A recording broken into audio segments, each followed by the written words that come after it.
सभी को जय जगत, जय हिंद, जय भारत।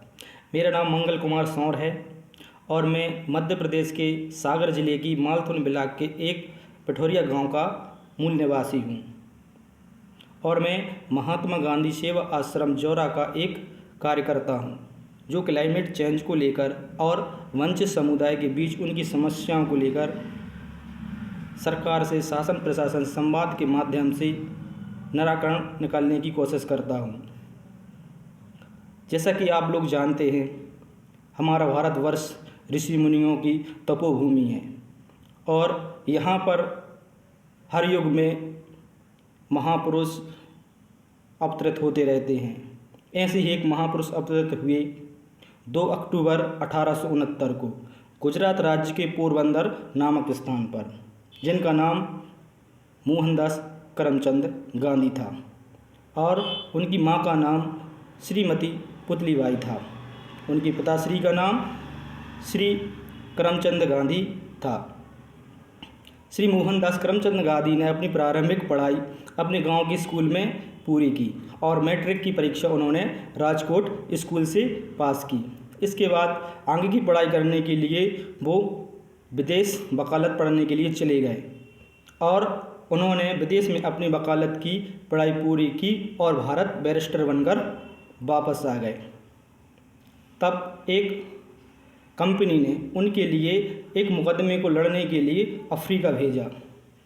अफ्रीका में महात्मा जी पहुँचे और उन्होंने देखा कि वहाँ पर जो हमारे भारतीय रह रहे थे, जो भारतीय थे अफ्रीका में, वो वहाँ पर काम के लिए गए थे, वो वहाँ पर रह रहे थे।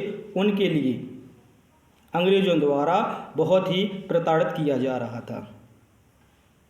तो इसके लिए भी उन्होंने उनके हक अधिकारों के लिए, इस असमानता को मिटाने के लिए लड़ाई लड़ी, आंदोलन किए, वो भी अहिंसात्मक तरीके से। और इसी घटना का एक मजबूत उदाहरण है कि जब महात्मा गांधी जी एसी कोच में, फर्स्ट डिब्बे कोच में, जहाँ पर सर्व सुविधाएँ होती हैं, वो केवल अंग्रेज़ों के लिए अलाउ थे, वहाँ पर वो सफ़र कर रहे थे।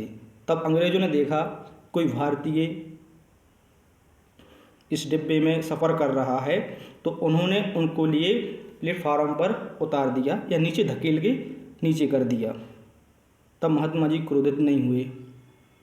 अहिंसात्मक तरीके को अपनाने वाले वे परमात्मा के एक अवतार थे हमारे लिए। तो मैंने जैसा उनके विषय में पढ़ा है, सुना है, तो उन्होंने रेलवे पर और ब्रिटेन सरकार पर मुकदमा लगा दिया एक बात को लेकर कि भाई, आपकी रेल में यदि 1 नंबर डिब्बे के या एसी कोच के टिकट वितरित किए जाते हैं सभी के लिए, तो यात्रा भी सभी के लिए होनी चाहिए।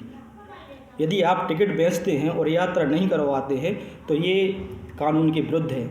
इस प्रकार का उन्होंने रेलवे पर वहाँ पर मुकदमा लगाया। तब जाके रेलवे ने महात्मा गांधी जी से माफ़ी मांगी और ब्रिटेन सरकार ने भी महात्मा गांधी से माफ़ी मांगी। जब अफ्रीका से महात्मा जी लौटकर अपने देश भारत आए, तब उन्होंने देखा कि यहाँ पर भी अंग्रेज़ सरकार, ब्रिटिश सरकार भारतीयों पर बहुत ही अत्याचार कर रही है और ये अत्याचार उनका दिन प्रतिदिन बढ़ता जा रहा है। और इसी के बीच में तारतम्य में चंपारण सत्याग्रह, जो हमारे महात्मा गांधी जी का पहला आंदोलन था, जो किसानों पर अंग्रेज़ सरकार के जो ज़मींदार थे वो ज़बरदस्ती ही नील की खेती करवा रहे थे और खाने की जो खाद्य फसलें हैं उनको उगाना धीरे धीरे वो बंद कर रहे थे, ताकि किसानों को भी अनाज अंग्रेज़ों के द्वारा लेना पड़े। तब किसानों ने इसका विरोध किया, लेकिन वो विरोध हिंसात्मक था, तो अंग्रेज़ उसको दबा देते थे, मारपीट कर देते, जेल में डाल देते थे या किसी प्रकार का मुकदमा लगा देते थे। तो इसको वो धीरे धीरे दबाते गए। लेकिन यही बात जब हमारे महात्मा गांधी जी तक पहुंची कि भाई, बिहार राज्य के किसान उनके पास गए और उनसे निवेदन किया था, आप बैरिस्टर हैं, आप बाहर की पढ़ाई करके आए हैं, आप अंग्रेज़ों की भाषा को अच्छी तरह से जानते हैं, तो कुछ हमारा आपसे निवेदन है कि इस प्रकार आप अंग्रेज़ों से चर्चा करिए। तब महात्मा गांधी ने बिहार जिले के चंपारण जिले में सन 1917 में चंपारण सत्याग्रह आंदोलन शुरू कर दिया। सत्याग्रह आंदोलन जब शुरू हुआ तो ये सत्याग्रह पूरी तरह से अहिंसात्मक था, निवेदन था, विनती थी। उसको अंग्रेज सरकार ने नहीं दबा पाया।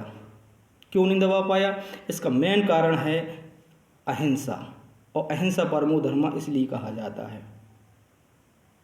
अहिंसा से जुड़कर महात्मा जी ने चंपारण जिले में जो सत्याग्रह आंदोलन शुरू किया, उसकी लहर पूरे बिहार राज्य में फैल गई कि कोई व्यक्ति है, इंग्लिश जानता है, अंग्रेजी जानता है, और अंग्रेज़ों के खिलाफ वो धरना पर बैठा है, डीएम के कार्यालय के बाहर बैठा है।